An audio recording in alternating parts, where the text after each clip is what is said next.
Hey guys, Lindsay here. And Marissa. Today is September 23rd and it is More You Know Monday. This More You Know Monday is geared towards first-year college students. Things that you might want to take advantage of or avoid.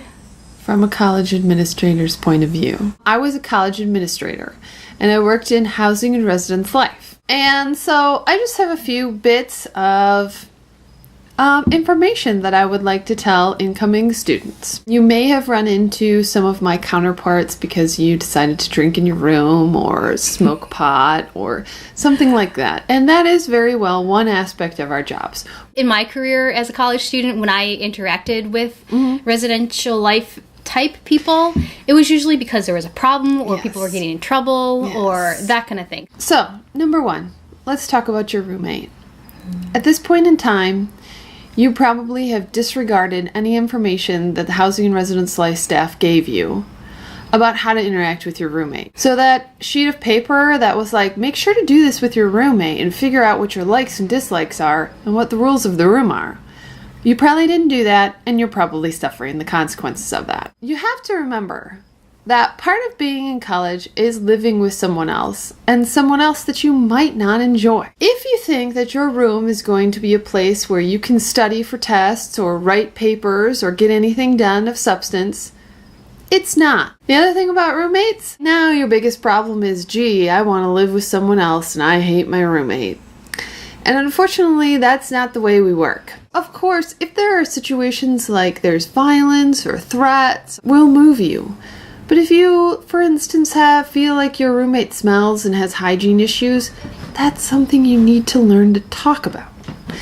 And residence life people can help you talk about that stuff. There's unspoken rules of your family that you just know just because you've been raised in the family, but other families have different rules, and so you might be pissing someone off, they might be pissing you off, and you just kind of miss. Yeah, that's very valid. And those unspoken rules can cause a lot of trouble. And some pretty serious trouble. My second bit of advice is that you're going to college to challenge your own viewpoints. Open yourself up to that. Go to different events. Because even when I was a staff member, I did more things on a college campus than I would ever be able to do living outside of a college campus. Even now, we go to the U of M because they have really awesome programming. But just go and have a good time. Or at least just go and steal some free food and then leave. That's a valid point. That's how we get a lot of people involved. Do you have a third? My third is a very specific point for those of you that feel like you want to keep animals in your room. I beg and plead of you that when you're going on winter break or spring break, don't leave your pet in your room with lots of food. You don't know how many pets I've run into over winter break, including one in a vending machine eating Doritos. Shit. That's not okay. Wait a minute.